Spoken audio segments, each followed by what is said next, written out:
The Centurion Project. Written by the 8th Day of Night. Chapter 32. Blood. Centurion Smith pounded on the heavy wooden gate with his fist, cursing the people inside loudly and violently as he threatened and called for them to come out. Elias ignored the pointless noise as he paced back and forth before the gate, rubbing his bare face with his hand as he tried to think. Bevan and his far too new wife Sarah watched him silently. She sat in her man's lap, resting her head on his shoulder as they waited for the much younger Elias to make a decision. Though he could feel their support on whatever he decided to do, Elias noted that they didn't voice this support, no doubt mentally preparing for what came next. Why two grown adults, years older than he was, were waiting on his decision-making abilities, Elias didn't know, but he couldn't let them down. Any of them. So many people were waiting for his orders. So many friends. Elias turned around and walked the other direction, trying to come up with a strategy that could win them today. Smith kicked the door hard. "Fucking cowards!" he bellowed at the sealed wood. With a huff, he turned away from the door and glared at Elias, crossing his arms. "Elias, we need you to say something. We can't just fucking sit here all night. These fucking traitors aren't opening up, and the raiders are getting closer. I, for one, refuse to just sit here and wait to die." Bevan sighed. "Darius, relax. We're all gonna be just fine. Just let Elias think for a minute. He'll get us out of this." Smith rolled his eyes and threw his hands into the air. "Yeah, right. Sure. A fucking army is coming down on our heads and we're... what? Sitting around? At the very least, tell us to get in line so that we can die with a fucking bit of pride." Elias rolled the man and grabbed him by the collar of his armor, pulling them so they were nose to nose. "Darius, kindly shut the fuck up. Everyone is exhausted for running 10 miles in full gear, and I'm trying to let them relax for a minute so that when the fight comes, or we start running again, we don't have to leave anyone. Stop welching like a little bitch, sit the fuck down, and shut your fucking hole so that I can think. You won't be able to fight off anything if you keep running around like a chicken with its head cut off." Elias shoved the man away, then resumed his pacing. Darius looked at him with a bit of shock, then did as he was told and took a seat, grumbling softly as he stared at his hands. Elias made 3 more turns before he spoke up again. "Do we have anything to break down the gate? We could easily refortify the position if we can get inside." Bevan sighed and shook his head. "All of my tools are in the smithy, Elias. Even then, I need a couple of hours to crack it open. We did a good job when we built it." Elias nodded. "Which makes me even more curious as to why Tristan decided to throw us to the wolves. The gate is strong and secure. What did the raiders have to make him slam the door closed in our face?" Darius scoffed. "Or Tristan is just a pussy we all knew him as, and leaving him in charge was the biggest mistake we ever made." Elias shrugged. "Maybe. But that thinking doesn't help us now. What about places to hide? We could abandon armor and bolt for some place to our east. We'd have to start again, but we're all trained up in survival skills. We'll make it." Sarah shook her head. "We're too tired for that, Elias. Our little group could probably get away with that, but everyone else? We'd lose half the Legion easily. We also have no idea what the raiders are going to do if they find a pile of abandoned armor outside the settlement. They could burn it to the ground." "We should be burning it to the ground," Darius grumbled. Elias jabbed a finger at the man. "Darius, shut the fuck up. You aren't helping. Either come up with a solution or say nothing. You may have given up like a dickless coward, but I intend to get as many people through this as possible, and I don't need your stupid pessimism fucking with me. Shut up." Darius leaped to his feet and he quickly got into Elias' face. "Oh yeah? And what are you going to do if I don't shut up? What can you possibly do to me that matters more than the literal hundreds of assholes coming for our heads?" Elias butted heads with him and growled. "Did you forget who the fuck I am, Darius? I will." "Enough!" Bevan said as he jumped up and shoved them apart. "This isn't helping anyone." He shoved Darius towards the trees where the Legionnaires were waiting. "Go check on everyone. Make sure they're getting water. We aren't done today, and you better believe we need to be as hydrated as possible." Darius gave one last hateful glare at Elias, then huffed and stalked away. Bevan looked back to Elias, grabbing his shoulder to make their eyes meet. Elias tried to pull away, but Bevan didn't let him. The man used his strong hands to hold Elias in place. calm back down, Elias, and think. You have a wonderful brain in that head, and I know you can figure something out.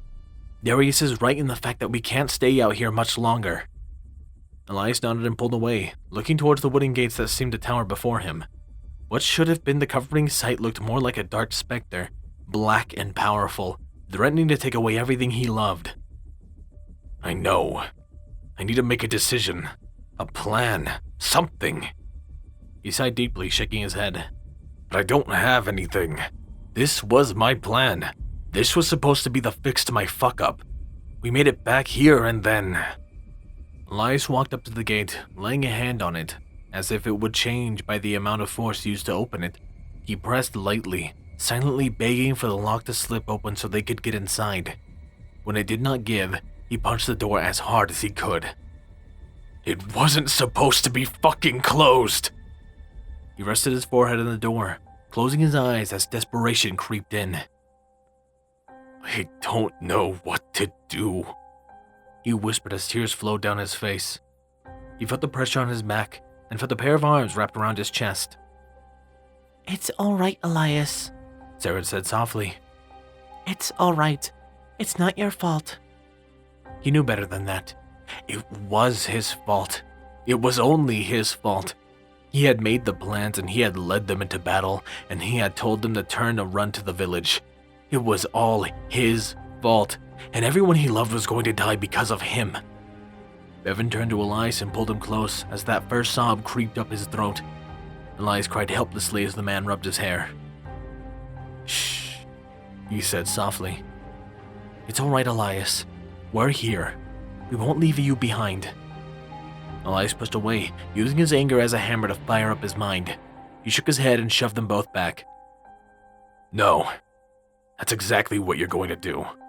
Sarah, go get Darius. The three of you will leave your equipment nearby, and then you're going to run. Go to the town near the library.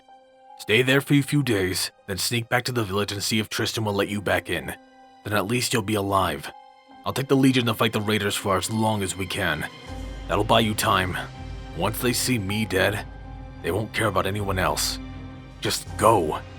Run. Sarah gave him a pained look. Elias, we won't leave you or anyone behind. That isn't who we are. You know that. We're family, and if we die, then we die together. Elias opened his mouth to shut her down, to insult them both and to drive them away, but he couldn't. Another soft sob racked his chest, and Bevan grabbed him, pulling him close again as the tears began anew. Elias shuddered as he took a pause. Tears streamed freely down his face. Luna had convinced him to sit back down with her, and he was glad for her presence as he began to cry. She stroked his head. Like Bookbinder Night Flash, she said softly. Painfully like them, Elias said. Parallels. It's all happened before, and now it's happening again. It's why I keep driving them away. I have to. I can't let them too close. He took a shaky breath and shook his head.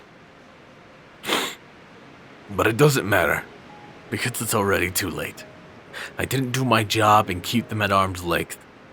They love me too much, and if it happens again, they won't leave me. They won't live for me. He buried his face in Aluna's fur. And it'll kill me when they die. Elias slipped into a swing aimed at his head, then caught a second bat on his shield. His gladius impaled the first raider, a short woman, in the eye, while it took the second, a massive hulk of a man, in the thigh.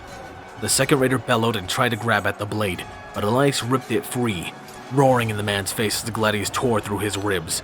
His scutum cracked into the man's chin, and he collapsed with a scream, clutching at his wounds.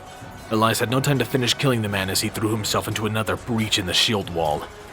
He had maneuvered them into the forest near the village, setting up a defensive rectangle to protect them from all avenues. He had then set fires far to their flanks to bottleneck the raider advance. As he expected, the raiders came from all sides anyway, denting their armor with an assortment of shoddily made melee weapons, primarily hatchets and baseball bats. For a time, the Legion cut through them like a scythe through wheat, but their numbers were endless, and his legionnaires were tiring, dulling like any other blade. Elias felt the bullet glance off his helmet, and he responded with a brutal slash to the man's abdomen. The man screamed, but didn't drop. Elias planted his left heel on the ground and planted the right on the man's sternum, kicking him in the chest and driving him back into a trio of charging raiders. They collapsed in a heap, and they gave Elias the breathing room to help the men to his right and left. His gladius sang as it whetted its appetite for blood, sending more people stumbling to the red mud. A fresh group of raiders let out a battle cry, and they rushed in without fear.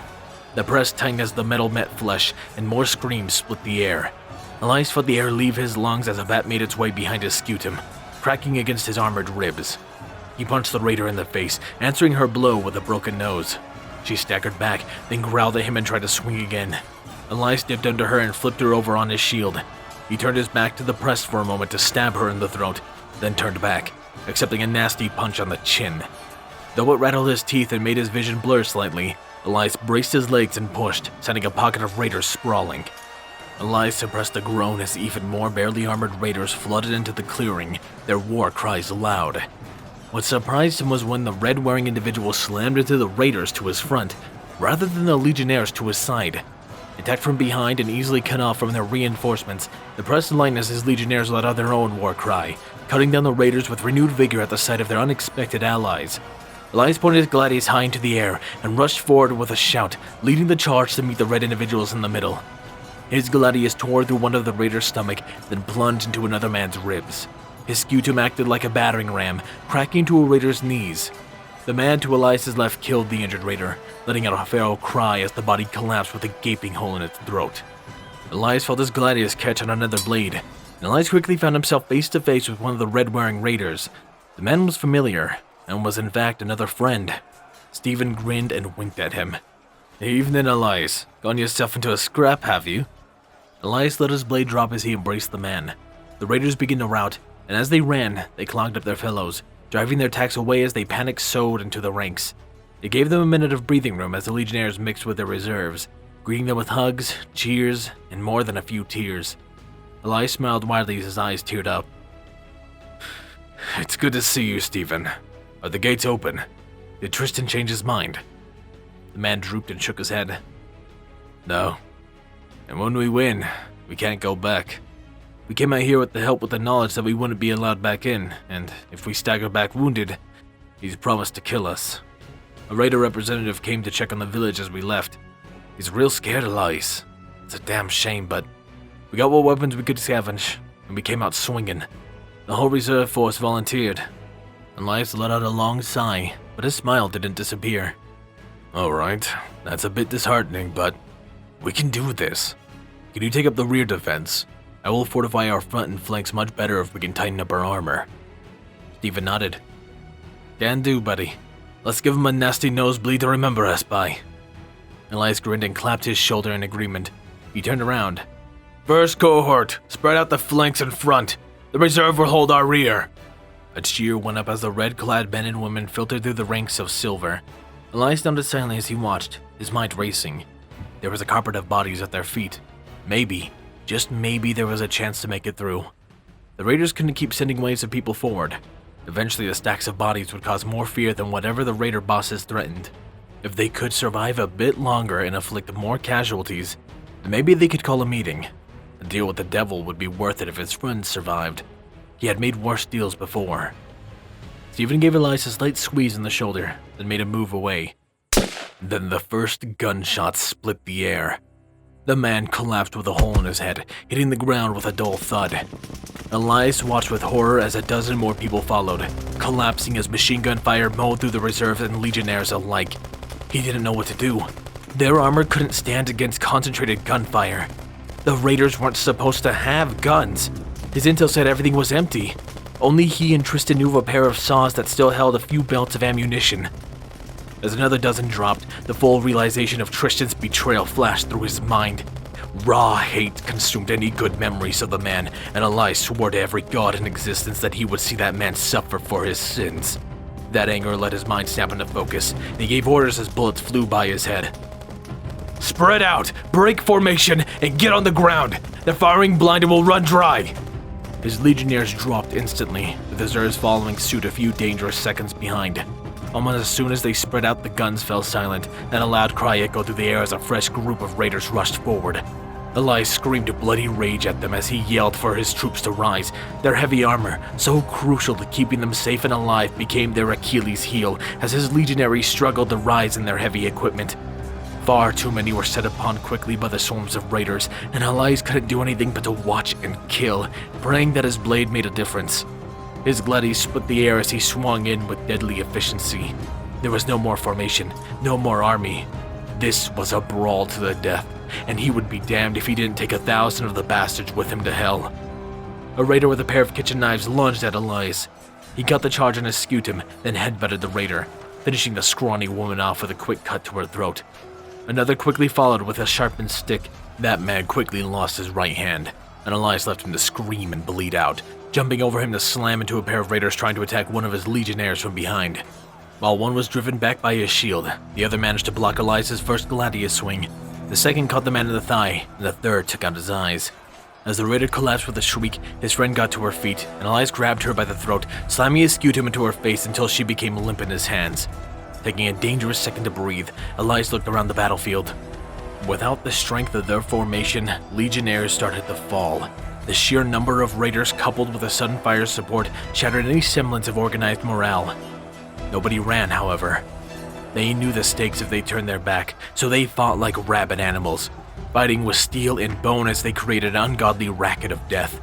The already bloody ground became slick as red liquid flowed freely, frequently joined by corpses of lifeless bodies fell. Elias dove back into the fighting, his throat going hoarse as he did his best to kill and demoralize the raiders. At some point his scutum was torn from his grip, so Elias ripped his helmet free and fought with that. It too disappeared, so his dagger appeared in his hand next, quickly becoming slick with blood as he carved great holes on the raiders.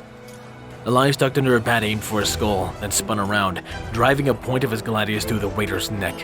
His dagger plunged into the gurgling man's ribs, then both blades ripped free.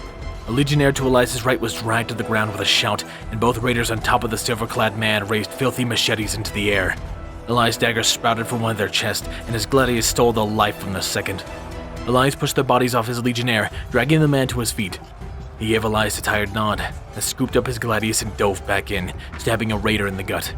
Elias didn't pay him attention anymore, as he spun on his heel, catching a hatchet on his gladius, his blade locked, so Elias reached forward with his free hand, grabbing the raider by the shirt and yanking her forward. He headbutted her once, and that was enough to get his gladius free. The blade bit into her right arm and then into her throat. She collapsed with a shocked expression and a whimper. Elias didn't care as he looked for someone else to kill. He was not left wanting, and with ease he dove back in. Only a familiar scream dragged his attention away from the fighting, and Elias looked up as his gladius tore the throat from a man. Even across the battlefield he could clearly see 4 raiders lashed into a screaming Sarah, dragging her away from Bevan's body with an evil grin present on their faces. They were moving toward the forest, which had an odd orange glint amongst its leaves. Death wasn't enough for the bastards, and Elias let out another feral shout. He knew that it wouldn't be enough for him either. He cut his way through the battlefield, leaving streams of bodies in his wake. It took him far too long, and as he broke free, another loud scream split the air, far to his front. He needed to move quickly, so he didn't even spare a glance toward his best friend's corpse. Grief would come later. He had to save at least one. Elias rushed into the leaves, knowing he couldn't do anything to help his legionnaires if his mind was on his friend's fate.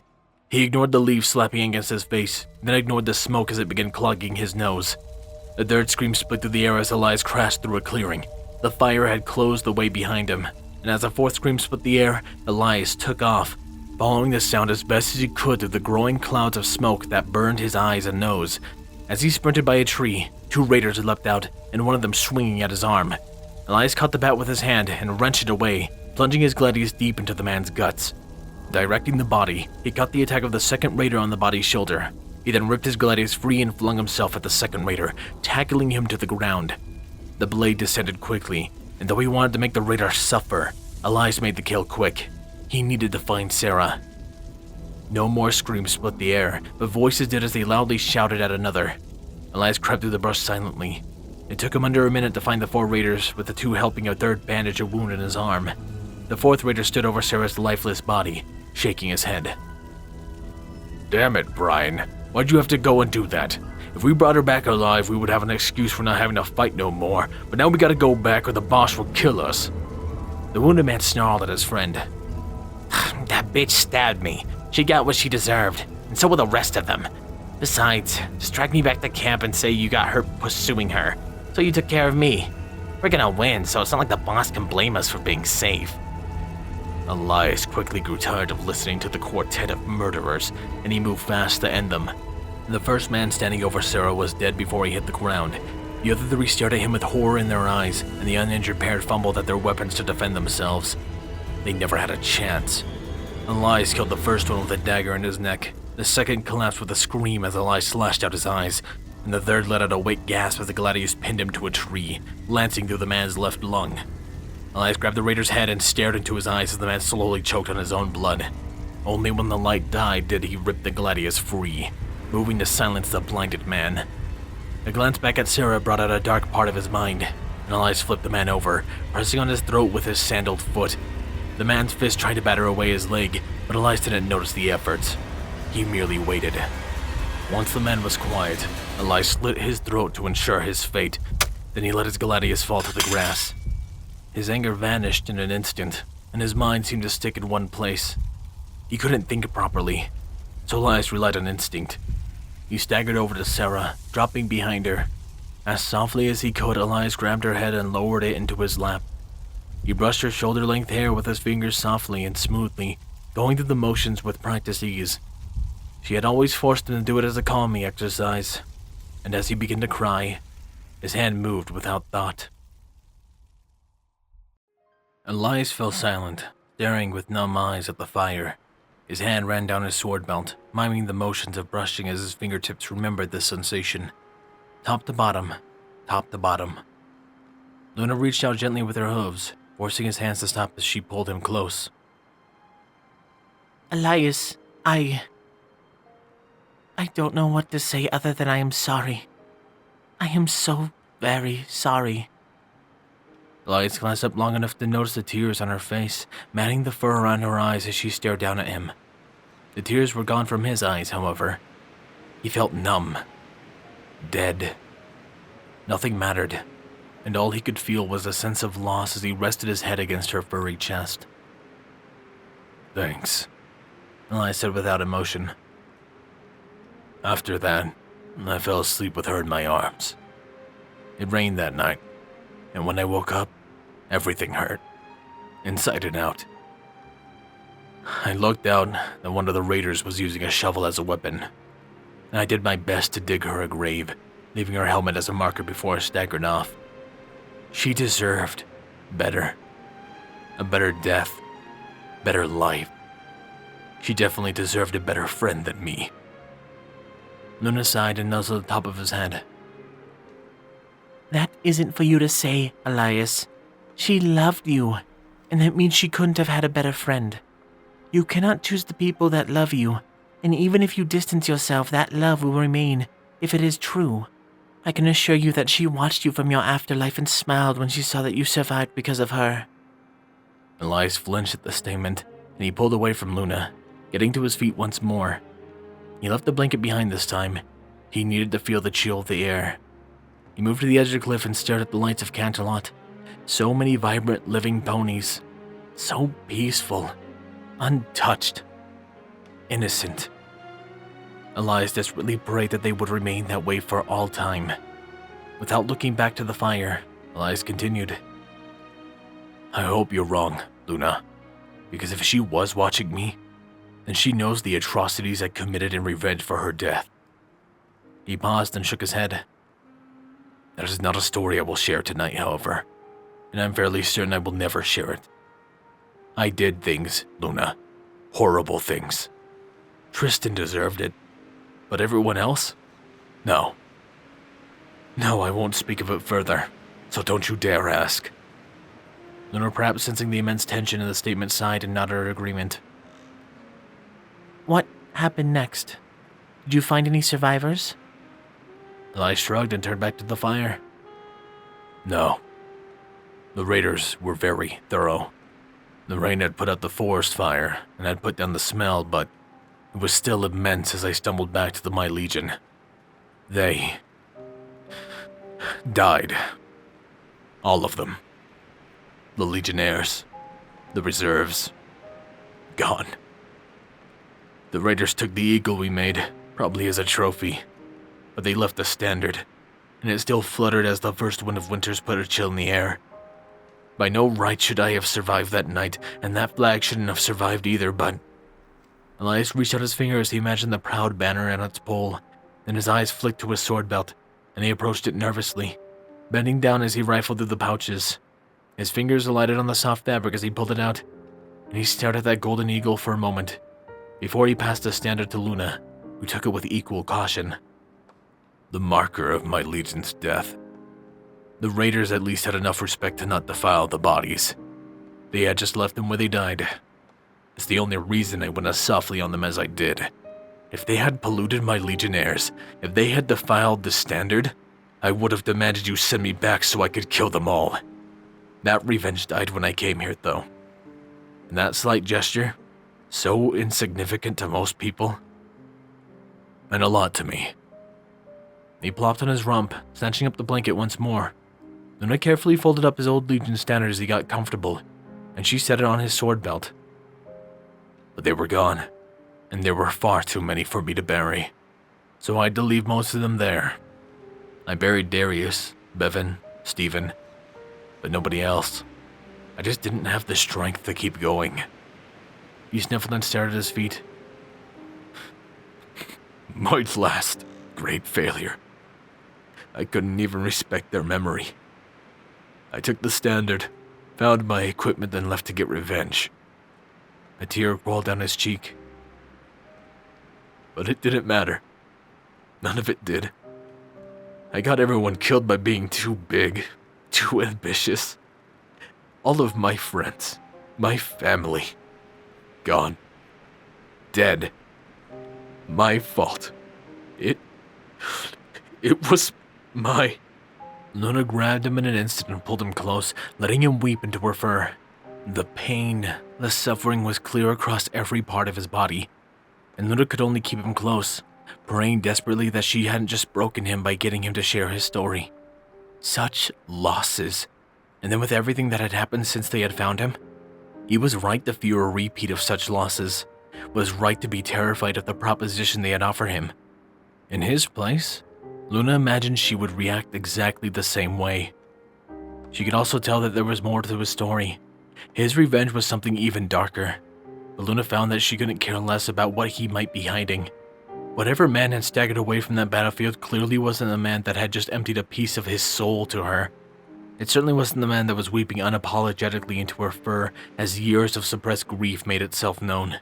This man had things he wanted to protect again, even from himself. He was aware of all his faults and failings, and he was simply scared of messing up again, of losing it all once more. Luna had little idea what humans were like, but she imagined that one with lesser strength than Elias would have simply collapsed by now, consumed by guilt and grief. Elias's tears tapered off, and he tried to silently shy away from Luna's grasp. She didn't let him, and despite the seriousness of the situation, she found that she simply enjoyed having him close. A flash of butterflies touched her stomach, but this time Luna couldn't tell why. She just knew that he couldn't escape her. She needed him close as much as he needed her to talk to, even if he wouldn't admit it. Luna gently stroked his long hair with a hoof. Listen closely, Elias. I will only say this once. You did not fail them, not like you think. Perhaps you failed as a leader, though I do not think so. But I know as a fact that you did not fail as a friend. Never as a friend. You fought and suffered, and you gave your all to make sure they succeeded. She looked at the sky as her horn pinged briefly. It was nearly time to raise the moon. Sometimes the world is cruel for no reason at all. No matter how good of a person, no matter how righteous the cause, or how tight the bonds between them, the world hurts them anyway.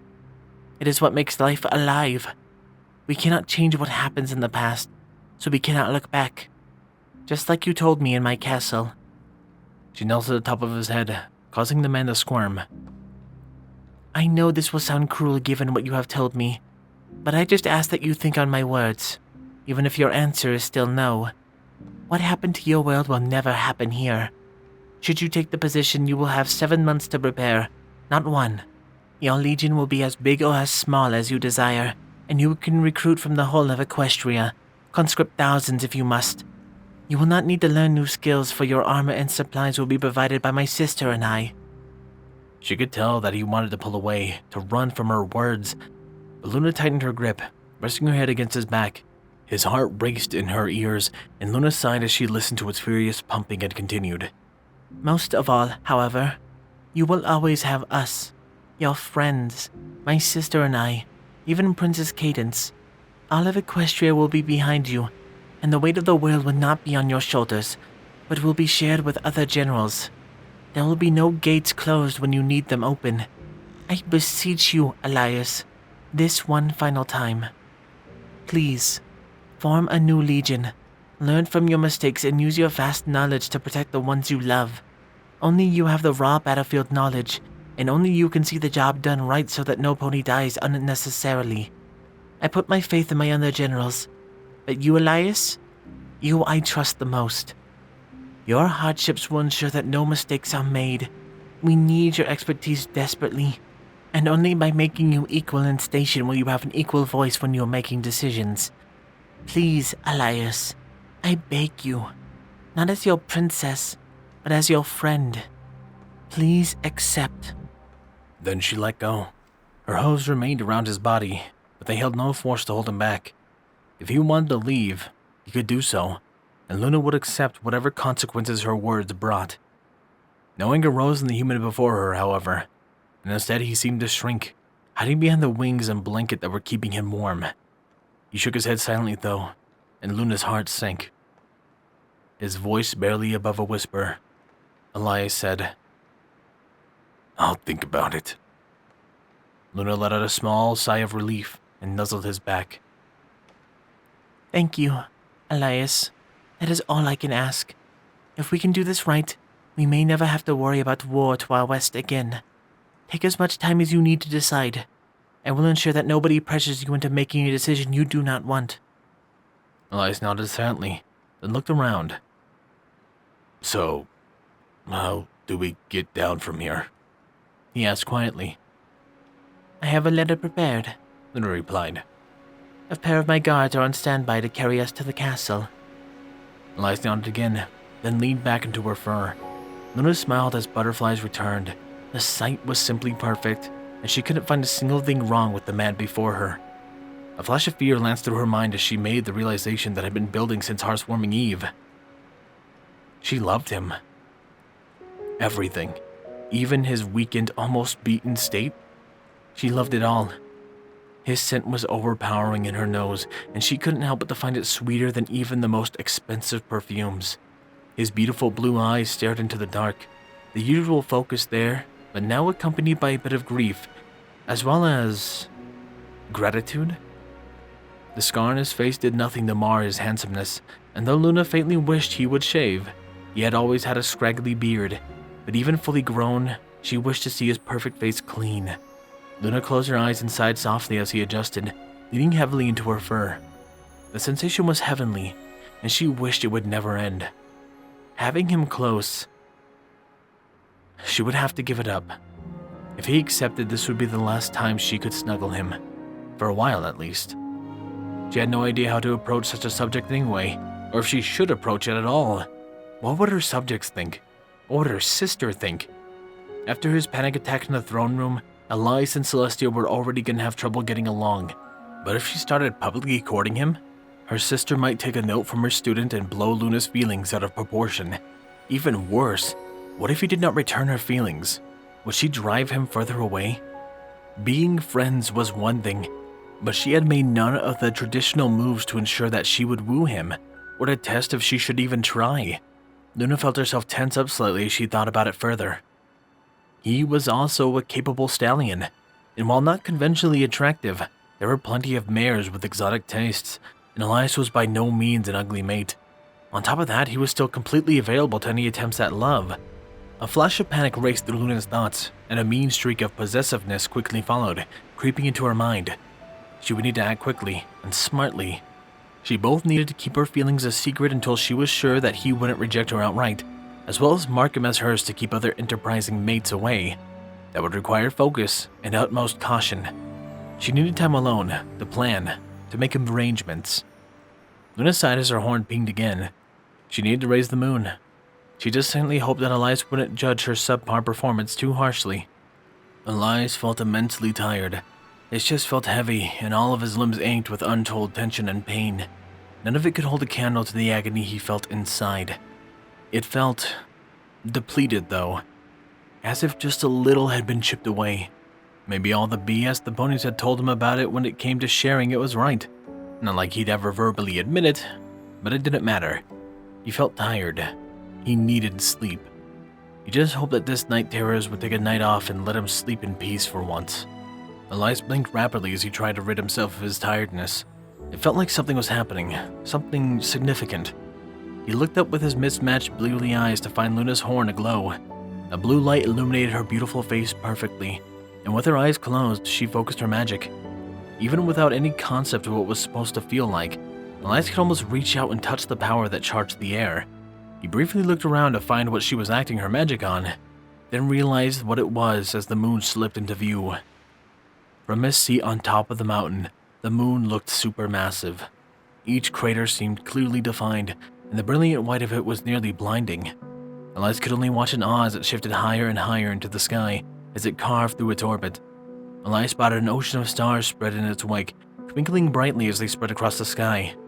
Everywhere he looked, he saw light, brilliant, shining light. His eyes glanced back towards the master of such beauty, and he couldn't help but to lean into her fur as he watched the shower of stars unfold. To say he had never seen anything like it would be a drastic understatement. He couldn't keep the word from his mind, which surprised him as he rarely found the opportunity to use it. But maybe it was because he hadn't learned the true meaning before he sought the display. It was beautiful. Simply, stunningly beautiful. The way the light painted her face with its light, the way her muzzle seemed to hide the hint of a smile, her green eyes seemed to sparkle in the moonlight, and her hair flowed lightly, matching perfectly with the stars that consumed the blackness of the night sky. She was simply beautiful. An odd sensation touched Elias' chest, and he did a quick mental check to make sure that it wasn't some repressed demon taking opportunity of his momentary weakness. No, it was something different. Something new. He couldn't place what the emotion might be, though, so Elias ignored it. It wasn't bad, so it didn't matter much. Leaning against Luna, though, that felt right. Elias felt his eyes begin to close as he rubbed his cheek into her fluff. Exhaustion swept over his mind, and the last thought he had as he blacked out was that it wouldn't be so bad to snuggle with her at least one more time. Luna sighed softly as she closed her eyes for a moment, letting a cloud of fog drift into the air. The moon hung dead center in the sky, its light providing illumination to the land below. Unlike her usual moon-raising ceremony, however, she didn't look out on her ponies, nor did she look out over her kingdom, her domain of the night. Instead, she stared lovingly at the lone human snuggling tightly against her chest, a hand clutched at her fur, while the other was wrapped easily around her barrel. His cheek rested deep in her fluff, and an absolute dazzling smile covered his face as the first of what she knew would be many snores crept forth. The sight nearly made her tear up with joy, and Luna felt her resolve to court the human harden. She needed to be the rock in his life, needed to make it so that he could have the peace and happiness that he needed. She needed to earn his love, so that she could love and spoil him in return. She would make Elias her stallion, and she would protect him for all time. She just needed to guide him through certain steps first. Shifting slightly, his good eye cracked open for a second before closing again. His cheek rubbed deeper into her chest fluff, and a deep, calm breath escaped his lungs as he held her close. "Thanks for letting me share, Mooney," he grumbled softly. "You did good. Best moonrise I've ever seen." "You did." He slipped away again, unnoticing of Luna's wide smile as his words brought her tears of pure joy. She leaned close and gave him a chest peck on the cheek before curling around his body. Thank you, Elias, she whispered softly. So softly, in fact, that it was nearly unspoken. I shall cherish your words forever, no matter what happens. Thank you so very much, my love. Resting her chin on his shoulder, she flared her wings to let them fall completely over his body, shielding him from the cold of the night. She ruffled through her saddlebags briefly, and sent away a letter calling her guards, making sure she added a note to let them take their time. She hummed a lullaby softly as she stared at the moon, her mind quiet and satisfied as she waited with her human.